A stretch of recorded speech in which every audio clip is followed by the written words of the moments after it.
Imaginez un instant que vous vous réveillez dans un monde où les frontières entre la vie et la mort s'estompent, où les mystères de l'au-delà se dévoilent lentement devant vos yeux. Un monde où les âmes errantes cherchent des réponses, où les esprits anciens murmurent des secrets oubliés depuis des millénaires. Que se passe-t-il vraiment après la mort? Est-ce que notre existence s'éteint comme une flamme, ou y a-t-il quelque chose de plus, quelque chose d'indicible, de profondément mystérieux qui nous attend de l'autre côté? Dans ce récit, nous allons plonger dans les profondeurs du monde spirituel, explorer les récits de ceux qui ont frôlé la mort, décrypter les enseignements des anciennes traditions et des textes sacrés, et tenter de percer les secrets les plus gardés de l'univers.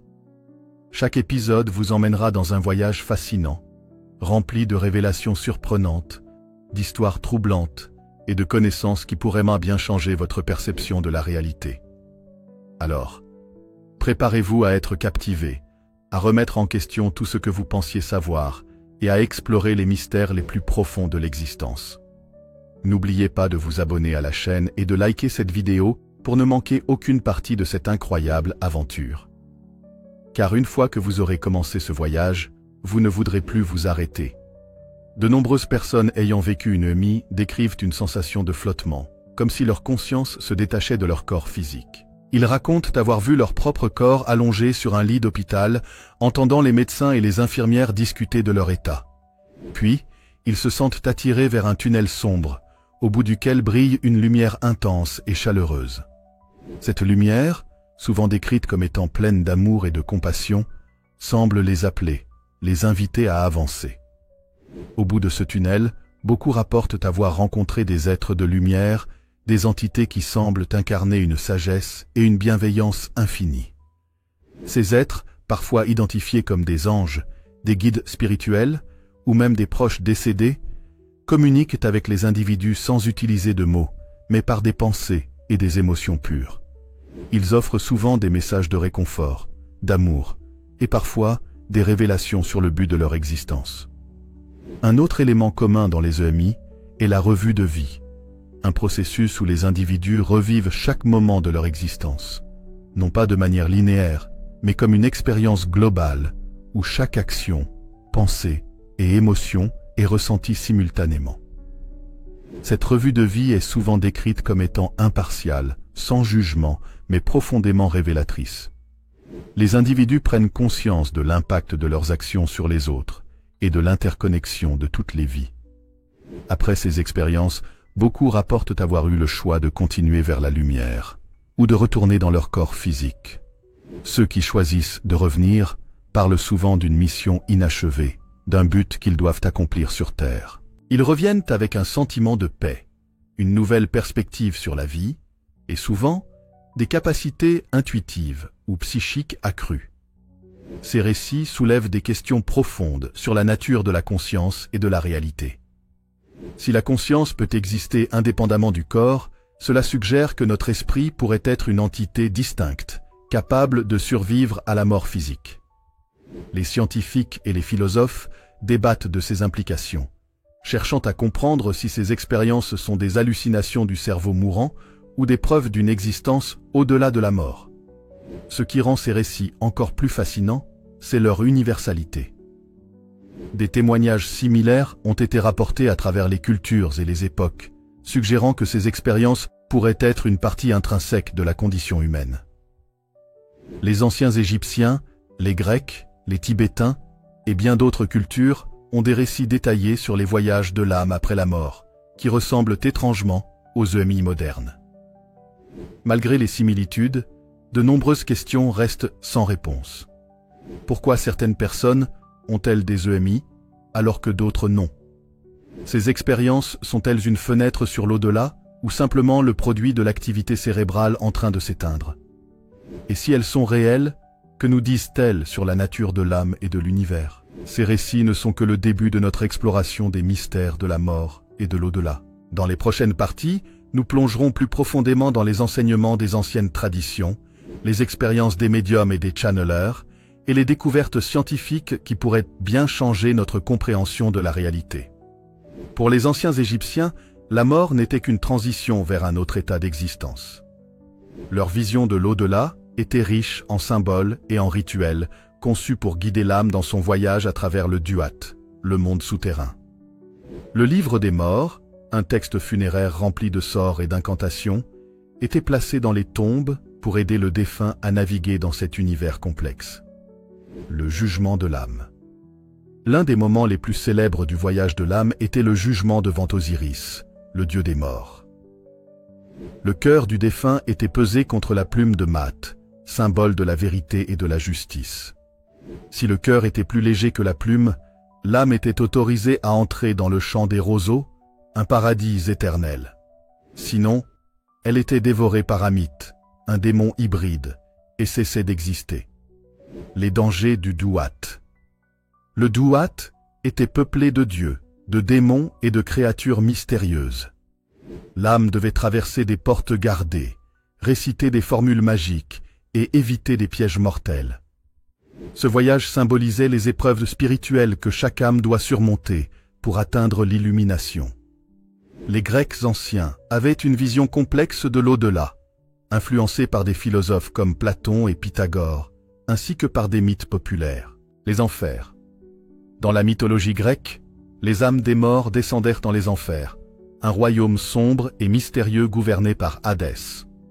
Les âmes étaient guidées par Hermès jusqu'au fleuve Styx, où le passeur Charon les transportait vers l'autre rive.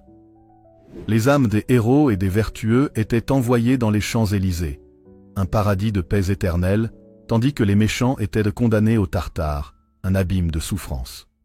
La réincarnation. Les philosophes grecs, en particulier Platon, croyaient en la réincarnation. Dans son dialogue, le Phédon, Platon décrit l'âme comme immortelle, passant par des cycles de vie, de mort et de renaissance. Selon lui, l'âme devait se purifier à travers ces cycles pour atteindre un état de perfection spirituelle. Les textes sacrés de l'Inde, tels que les Védas, les Upanishads et la Bhagavad Gita, offrent une vision profonde et complexe de la mort et de l'au-delà. Le karma. Dans la tradition hindoue, la mort n'est qu'une étape dans un cycle infini de naissance et de renaissance, appelé samsara. Les actions d'une personne, ou karma, déterminent sa prochaine incarnation. Une vie vertueuse peut mener à une renaissance dans un état supérieur, tandis qu'une vie remplie de mauvaises actions peut entraîner une réincarnation dans un état inférieur, voire dans un enfer temporaire. La libération, moksha. Le but ultime de l'âme est d'échapper au cycle du samsara et d'atteindre moksha, la libération. Cela se produit lorsque l'âme réalise sa véritable nature, qui est identique à Brahman, la réalité ultime et divine. Les pratiques spirituelles, telles que la méditation et le yoga, sont essentielles pour atteindre cet état. Les plans d'existence. Les textes hindous décrivent plusieurs plans d'existence, ou lokas, où les âmes peuvent renaître. Ces plans vont des mondes célestes, remplis de plaisirs divins, aux mondes infernaux, où les âmes subissent des souffrances pour purger leur karma. Le Bardo Thodol, souvent appelé le livre des morts tibétain, est un guide détaillé pour les âmes traversant les états intermédiaires entre la mort et la renaissance. Les 6 bardos. Le texte décrit 6 états intermédiaires, ou bardos, que l'âme traverse après la mort. Le plus important est le bardo de la mort, où l'âme expérimente des visions lumineuses et terrifiantes, représentant les énergies divines et démoniaques de son propre esprit. Les divinités pacifiques et courroucées. Pendant le bardo, l'âme rencontre des divinités pacifiques, qui représentent la compassion et la sagesse, et des divinités courroucées, qui symbolisent les peurs et les désirs non résolus. Ces rencontres sont des opportunités pour l'âme de reconnaître sa véritable nature et d'échapper au cycle de la renaissance. La renaissance. Si l'âme ne parvient pas à atteindre la libération pendant le bardo, elle est attirée vers une nouvelle incarnation, déterminée par son karma. Le texte offre des conseils pour choisir une renaissance favorable et éviter les états inférieurs d'existence. Les traditions juives, chrétiennes et islamiques partagent une vision commune de l'au-delà, centrée sur le jugement divin et la vie éternelle. Le jugement dernier. Dans ces traditions, après la mort, chaque âme est jugée selon ses actions pendant sa vie terrestre. Les justes sont récompensés par une place au ciel, un paradis de paix et de félicité éternelle, tandis que les méchants sont condamnés à l'enfer, un lieu de souffrance et de séparation d'avec Dieu. La résurrection. Ces traditions enseignent également la résurrection des morts à la fin des temps, lorsque tous les êtres humains seront ressuscités pour un jugement final. Cet événement marquera la fin du monde actuel et le début d'une nouvelle création. Les mystiques et les visions. De nombreux mystiques, tels que Dante Alighieri dans la Divine Comédie et Muhammad dans ses visions nocturnes, ont décrit des voyages détaillés à travers les royaumes de l'au-delà, offrant des aperçus fascinants de ce qui attend les âmes après la mort. Malgré les différences culturelles et religieuses, ces traditions partagent des thèmes communs. L'idée d'un jugement après la mort, la possibilité d'une vie éternelle dans un paradis ou un enfer, et l'importance des actions terrestres pour déterminer le destin de l'âme. Ces similitudes suggèrent que les humains, à travers les âges et les cultures, ont cherché à comprendre et à donner un sens à l'expérience universelle de la mort. Ces enseignements anciens soulèvent des questions profondes. Ces descriptions de l'au-delà sont-elles des métaphores pour des états de conscience, ou décrivent-elles une réalité objective? Comment ces traditions ont-elles développé des visions si similaires, malgré leur isolement géographique et culturel? Et surtout, que pouvons-nous apprendre de ces textes pour mieux comprendre notre propre existence et notre destinée? Les récits des EMI et les enseignements des anciennes traditions semblent se faire écho, suggérant qu'il pourrait y avoir une vérité universelle derrière ces expériences. Dans les prochaines parties, nous explorerons comment ces idées anciennes résonnent avec les découvertes modernes, en sciences, en psychologie et en parapsychologie. L'une des preuves les plus intrigantes de la réincarnation provient des récits de personnes, souvent des enfants, qui affirment se souvenir de vies passées. Ces souvenirs sont souvent détaillés et spécifiques, allant jusqu'à inclure des noms, des lieux et des événements historiques. Le cas de Shanti Devi. En Inde, dans les années 1930, une fillette nommée Shanti Devi a commencé à raconter des détails sur une vie antérieure dans une ville éloignée. Elle a décrit son ancien mari, sa maison, et même des événements spécifiques de sa vie passée. Une enquête a été menée, et les détails qu'elle a fournis se sont avérés exacts, laissant les chercheurs perplexes. Les enfants de Druze. Dans la communauté druze du Liban, de nombreux enfants rapportent des souvenirs de vies antérieures. Ces récits sont souvent vérifiés par des détails précis, comme des noms de famille, des lieux de résidence et des circonstances de mort. Les chercheurs ont documenté des centaines de cas, suggérant que la réincarnation pourrait être un phénomène réel. Bien que la réincarnation soit souvent considérée comme une croyance spirituelle, certains scientifiques ont tenté de l'étudier de manière empirique. Les travaux du Dr Ian Stevenson. Le psychiatre Ian Stevenson a passé des décennies à étudier les cas de réincarnation, en particulier chez les enfants. Il a documenté plus de 2500 cas à travers le monde, recueillant des preuves détaillées et souvent vérifiables. Stevenson a noté que de nombreux enfants portaient des marques de naissance correspondant à des blessures mortelles dans leurs vies antérieures. Les recherches du Dr Jim Tucker.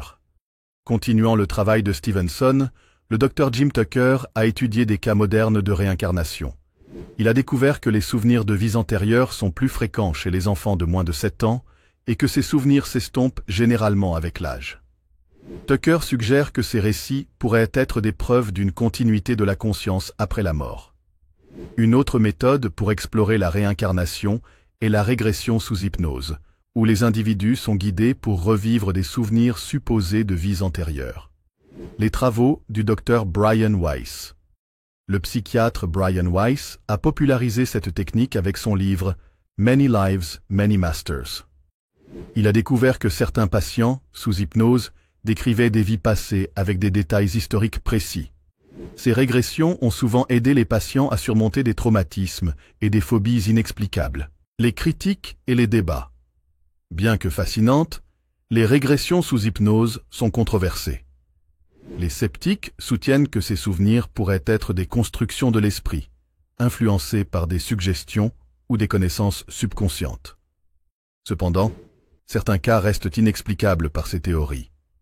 Certains chercheurs ont noté des liens intrigants entre les souvenirs de vies antérieures et des caractéristiques physiques ou psychologiques actuelles. Les marques de naissance. Dans de nombreux cas étudiés par Stevenson et Tucker, les enfants portaient des marques de naissance correspondant à des blessures mortelles dans leurs vies antérieures. Par exemple, un enfant avec une marque de naissance en forme de blessure par balle a décrit une vie où il avait été tué par un tir. Les phobies et les talents inexpliqués. Certains enfants montrent des phobies ou des talents inexplicables liés à leurs souvenirs de vies antérieures. Par exemple, un enfant qui avait peur de l'eau a décrit une vie où il s'était noyé, tandis qu'un autre a montré des compétences musicales exceptionnelles, affirmant avoir été un musicien dans une vie passée. La réincarnation est un concept central dans de nombreuses traditions spirituelles et religieuses. L'hindouisme et le bouddhisme. Ces traditions enseignent que l'âme passe par un cycle de naissance et de renaissance, influencé par le karma. Le but ultime est de briser ce cycle et d'atteindre la libération, moksha ou nirvana. Les croyances amérindiennes et africaines. Dans de nombreuses cultures indigènes, la réincarnation est vue comme un processus naturel où les âmes des ancêtres reviennent dans les nouveau-nés de la famille. Les perspectives occidentales modernes. Bien que la réincarnation ne soit pas une croyance centrale dans les traditions judéo-chrétiennes, certaines personnes dans les cultures occidentales adoptent cette idée, souvent influencée par les spiritualités orientales ou les expériences personnelles. Pour expliquer les phénomènes liés à la réincarnation, certains scientifiques proposent des théories alternatives. La mémoire génétique. Certains suggèrent que les souvenirs de vies antérieures pourraient être des fragments de mémoire génétique, transmis à travers les générations. Cela expliquerait pourquoi certains enfants se souviennent de détails historiques précis. Les champs morphiques. Le biologiste Rupert Sheldrake propose la théorie des champs morphiques, selon laquelle les informations pourraient être transmises à travers des champs d'énergie non physiques. Cela pourrait expliquer comment les souvenirs de vies antérieures sont accessibles. Les dimensions parallèles. Certains physiciens théoriciens suggèrent que les souvenirs de vies antérieures pourraient provenir d'autres dimensions ou réalités parallèles, où des versions alternatives de nous-mêmes existent. La réincarnation soulève des questions profondes sur la nature de l'âme, de la conscience et de l'identité. La continuité de la conscience. Si la réincarnation est réelle, cela suggère que la conscience peut exister indépendamment du corps physique, survivant à la mort, et se réincarnant dans de nouvelles formes. Le but de l'existence. Les traditions qui croient en la réincarnation voient la vie comme une opportunité d'apprentissage et de croissance spirituelle. Chaque vie est une chance de progresser vers un état de perfection ou de libération. La responsabilité karmique. L'idée que nos actions dans cette vie influencent nos vies futures ajoute une dimension morale à l'existence, encourageant une vie éthique et consciente. Malgré les preuves et les témoignages, la réincarnation reste un mystère. Pourquoi certaines personnes se souviennent-elles de vies antérieures, tandis que d'autres non? Comment ces souvenirs sont-ils stockés et transmis? Et si la réincarnation est réelle, quel est son but ultime dans le grand schéma de l'univers? Les récits de réincarnation résonnent avec d'autres phénomènes mystérieux, tels que les UMI et les expériences de channeling. Dans les prochaines parties, nous explorerons comment ces idées s'entrelacent pour former une vision plus large de la nature de la conscience et de l'au-delà.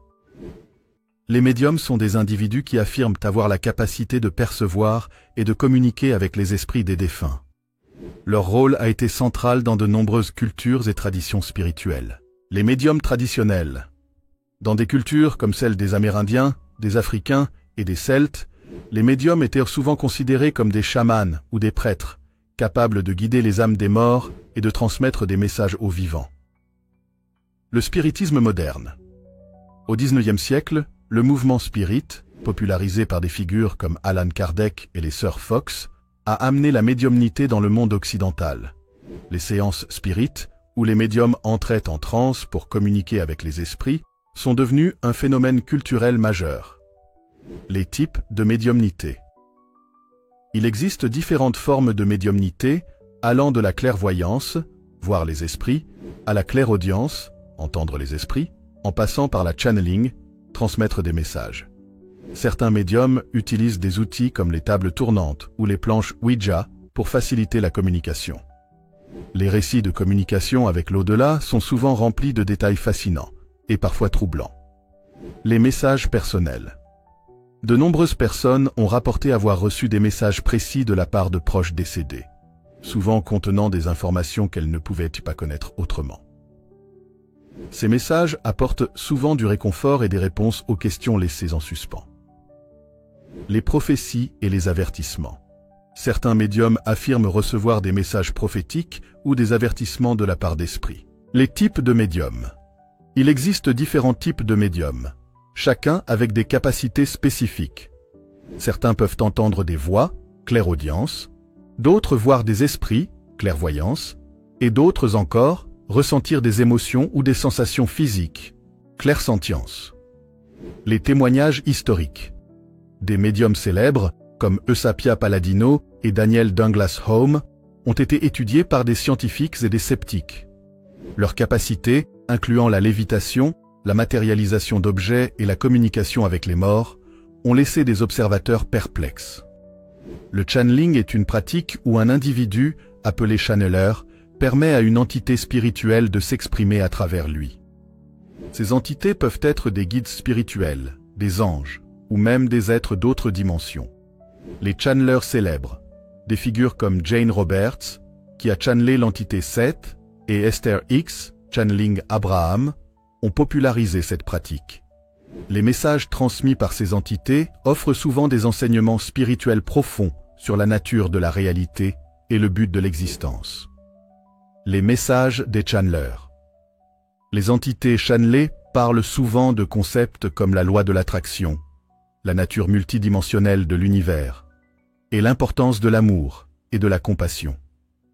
Ces messages ont influencé des millions de personnes à travers le monde. Les critiques et les débats.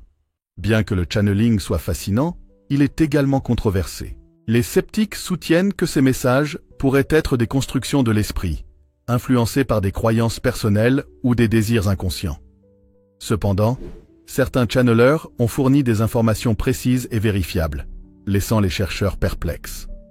Les phénomènes de voix électronique, EVP, sont des enregistrements audio où des voix inexplicables, souvent attribuées à des esprits, sont captées. Les origines des EVP. Les EVP ont été popularisés par Friedrich Jürgenson et Konstantin Rodiv, qui ont capté des voix mystérieuses sur des bandes magnétiques. Ces voix, souvent faibles et difficiles à comprendre, semblent répondre aux questions posées par les chercheurs. Les théories explicatives. Les scientifiques proposent de plusieurs explications pour les EVP, allant des interférences radio aux artefacts de traitement du signal. Cependant, certains enregistrements restent inexplicables, suggérant une possible communication avec l'au-delà. Les expériences modernes. Avec l'avènement des technologies numériques, les chercheurs continuent d'explorer les EVP, utilisant des logiciels sophistiqués pour analyser et interpréter ces voix mystérieuses.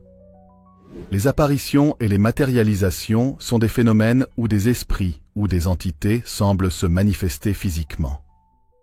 Les apparitions de fantômes. Les récits de fantômes, souvent associés à des lieux hantés, sont répandus dans de nombreuses cultures. Ces apparitions peuvent être visuelles, auditives ou même tactiles, avec des témoins rapportant des sensations de froid, des touches ou des mouvements d'objets. Les matérialisations. Lors de séances spirites, certains médiums ont été capables de produire des matérialisations où des formes physiques, souvent identifiées comme des esprits, apparaissent. Ces phénomènes, bien que rares, ont été documentés par des observateurs crédibles. Les théories scientifiques. Les scientifiques proposent des explications comme des hallucinations collectives, des effets de lumière ou des manipulations psychologiques. Cependant, certains cas restent inexpliqués, suggérant des phénomènes paranormaux. Certains chercheurs ont tenté d'étudier les communications avec l'au-delà de manière empirique. Les travaux du Dr Raymond Moody, le psychiatre Raymond Moody, connu pour ses recherches sur les EMI, a également étudié les phénomènes de communication avec les morts. Il a exploré des techniques comme la psychomantéum, une chambre sombre où les individus peuvent entrer en contact avec des esprits. Les recherches du Dr Gary Schwartz. Le psychologue Gary Schwartz a mené des expériences contrôlées avec des médiums, testant leur capacité à fournir des informations précises sur des défunts.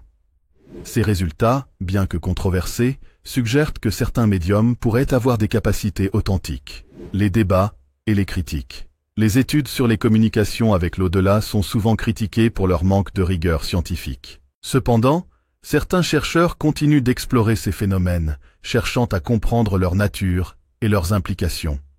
Les communications avec l'au-delà soulèvent des questions profondes sur la nature de la conscience et de la réalité. La survie de la conscience. Si les communications avec les esprits sont réelles, cela suggère que la conscience peut survivre à la mort physique, existant dans un autre plan de réalité. La nature de l'âme. Ces phénomènes pourraient offrir des indices sur la nature de l'âme, sa capacité à interagir avec le monde physique, et son rôle dans le grand schéma de l'univers. Le but de l'existence. Les messages des esprits et des entités channelées offrent souvent des perspectives sur le but de l'existence, l'importance de l'amour et la continuité de la vie après la mort. Malgré les preuves et les témoignages, les communications avec l'au-delà restent un mystère. Comment ces phénomènes fonctionnent-ils? Qui sont ces entités avec lesquelles nous communiquons? Et que nous disent-elles sur la nature de la réalité et de notre place dans l'univers? Les communications avec l'au-delà résonnent avec d'autres phénomènes mystérieux, tels que les EMI et la réincarnation. Les portails dimensionnels sont des points de passage hypothétiques entre notre réalité et d'autres dimensions ou univers. Ces portails sont souvent associés à des lieux énigmatiques, des phénomènes paranormaux et des expériences mystiques. Les lieux énigmatiques. Certains endroits sur Terre, comme Stonehenge, les pyramides d'Égypte ou le triangle des Bermudes, sont considérés comme des portails potentiels. Ces sites sont souvent entourés de légendes et de récits d'événements inexplicables. Les expériences mystiques. De nombreux mystiques et médiums rapportent des expériences où ils ont traversé des portails vers d'autres dimensions. Ces voyages sont souvent décrits comme des états de conscience altérés, où le temps et l'espace semblent se distordre. Les théories scientifiques. En physique théorique, les portails dimensionnels sont souvent associés aux trous de verre, des ponts à travers l'espace-temps qui pourraient relier des points distants de l'univers ou même des univers parallèles. Bien que ces concepts soient encore spéculatifs, ils ouvrent des possibilités fascinantes. L'idée d'univers parallèle, ou multivers, suggère que notre réalité n'est qu'une parmi une infinité d'autres, chacune avec ses propres lois physiques et histoire. La théorie des multivers. En physique quantique, la théorie des multivers propose que chaque décision ou événement quantique crée une nouvelle branche de réalité. Cela signifie qu'il existe des univers où chaque possibilité imaginable s'est réalisée. Les récits anciens. Les concepts d'univers parallèles ne sont pas nouveaux. Les traditions chamaniques, les mythologies anciennes et les textes sacrés décrivent souvent des mondes parallèles où les dieux, les esprits et les âmes résident. Les expériences modernes. Certaines personnes rapportent des expériences de glissement dimensionnel, où elles ont l'impression d'avoir brièvement visité une réalité alternative. Ces récits, bien que subjectifs, suggèrent que notre conscience pourrait avoir accès à d'autres dimensions. Les dimensions supérieures sont des niveaux de réalité qui existent au-delà de notre perception tridimensionnelle. Ces dimensions sont souvent décrites dans les enseignements spirituels et les théories scientifiques avancées. La théorie des cordes. En physique, la théorie des cordes propose l'existence de jusqu'à 11 dimensions, dont la plupart sont compactées et invisibles à notre échelle. Ces dimensions pourraient expliquer des phénomènes comme la gravité et la matière noire. Les enseignements spirituels. Dans les traditions mystiques, les dimensions supérieures sont souvent associées à des plans spirituels, comme les mondes célestes ou les plans astraux. Ces dimensions sont décrites comme des lieux de pure énergie et de conscience, où les âmes résident après la mort. Les expériences de sortie. Hors du corps.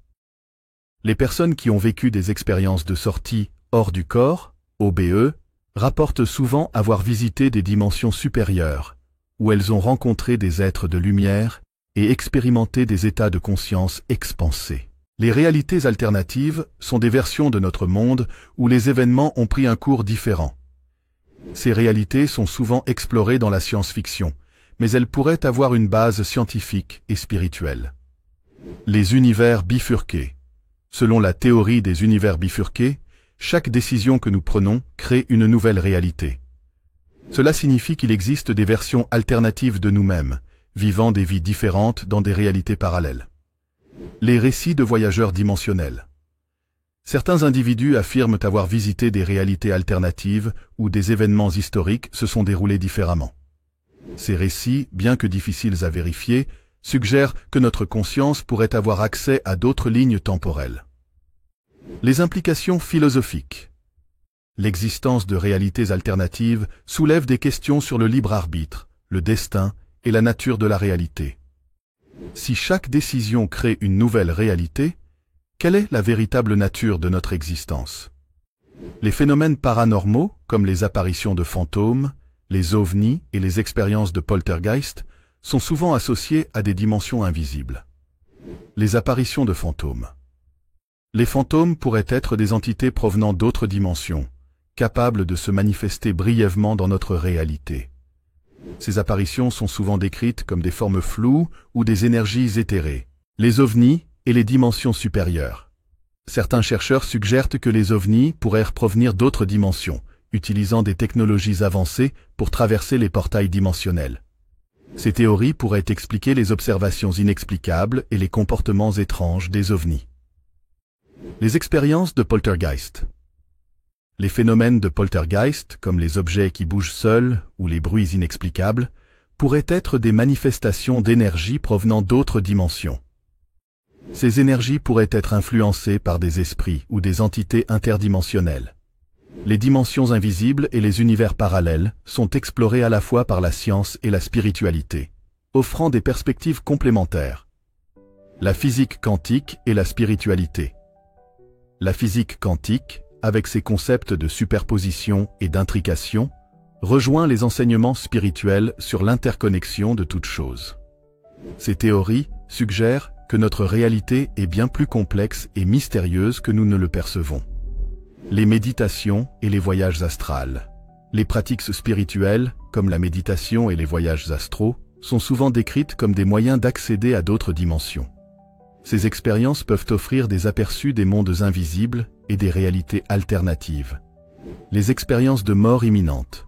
Les EMI, où les individus rapportent avoir visité des dimensions lumineuses et rencontré des êtres de lumière, pourraient être des voyages dans des dimensions supérieures. Ces expériences suggèrent que notre conscience pourrait exister dans des réalités multiples.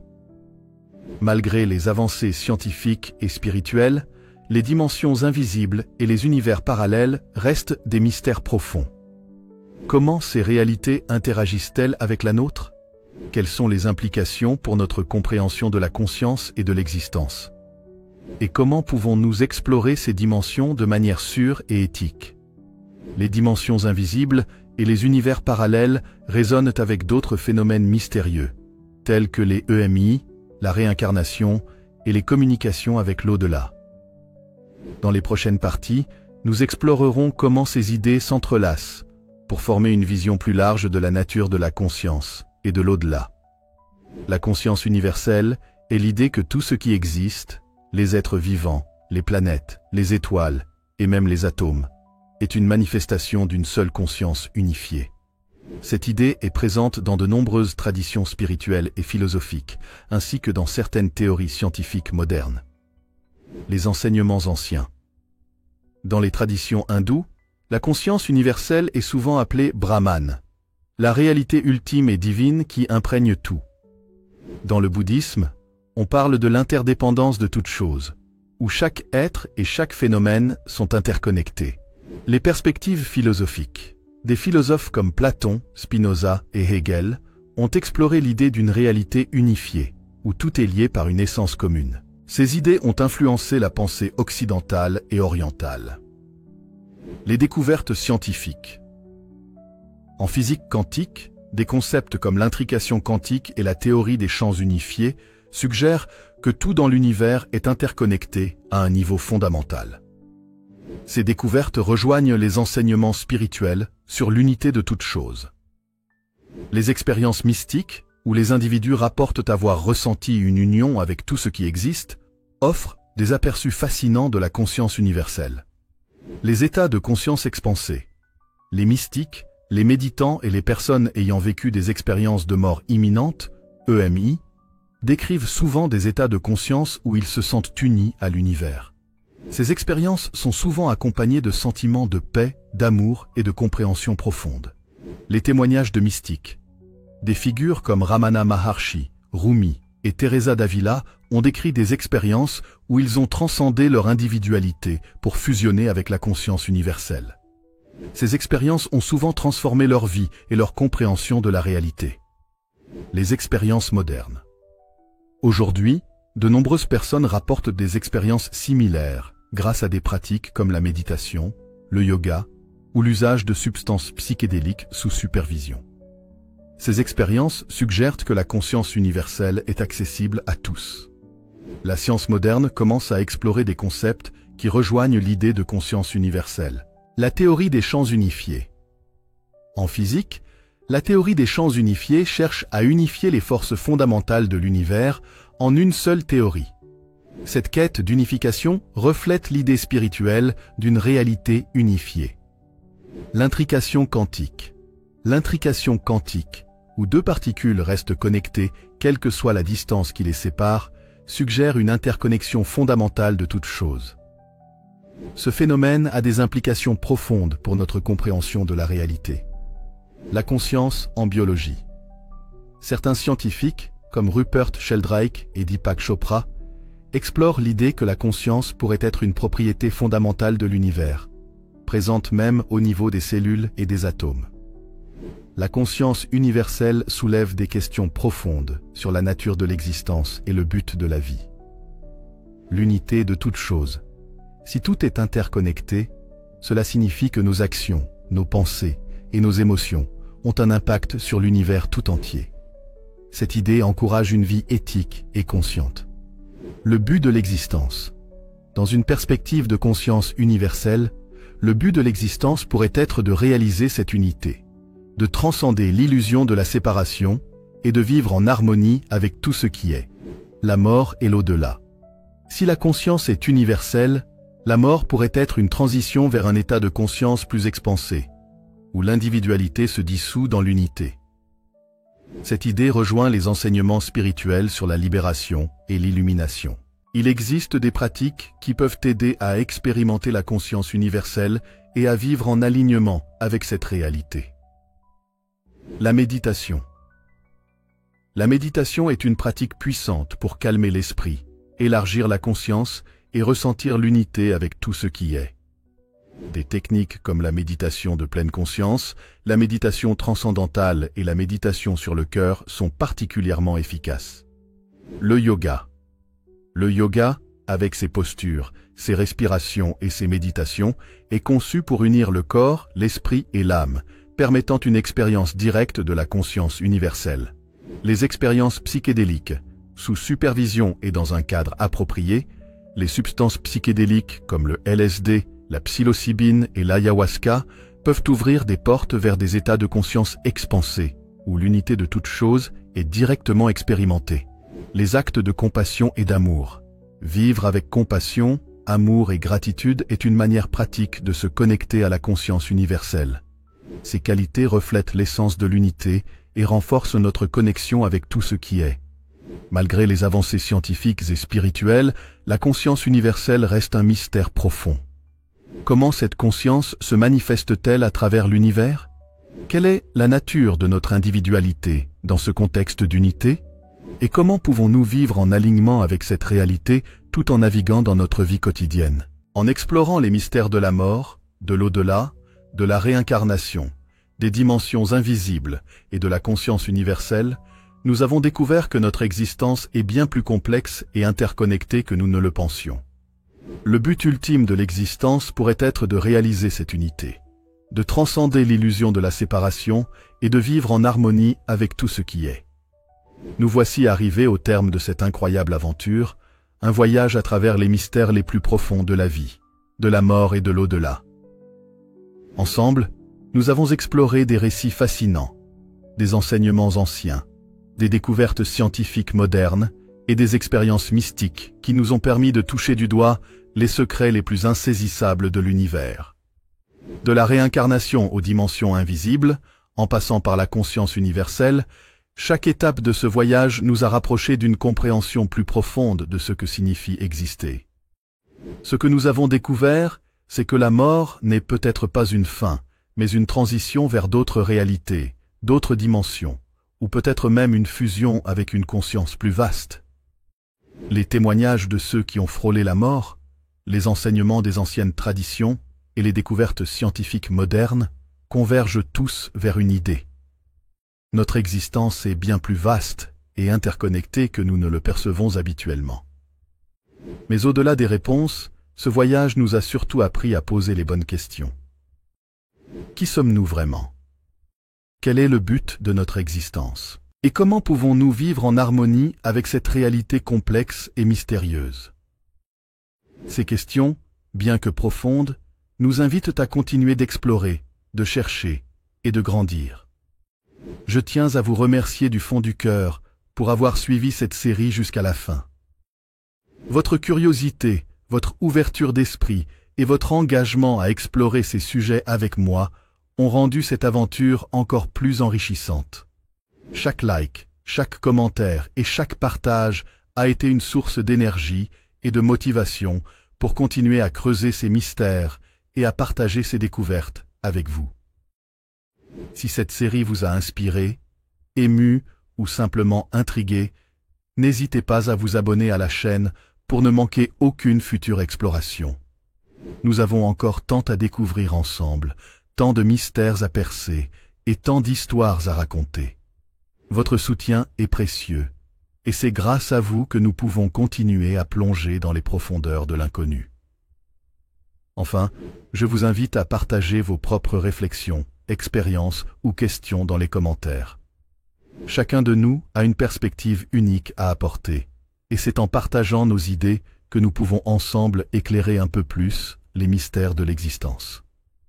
Merci encore une fois d'avoir été là, d'avoir écouté, réfléchi et exploré avec moi. Que cette série vous ait apporté des réponses, des questions ou simplement un moment d'évasion. J'espère qu'elle vous aura laissé avec un sentiment d'émerveillement et de connexion à quelque chose de plus grand que nous. Prenez soin de vous, restez curieux et rappelez-vous, l'univers est rempli de mystères, mais c'est en les explorant que nous découvrons la véritable magie de l'existence. À très bientôt pour de nouvelles aventures.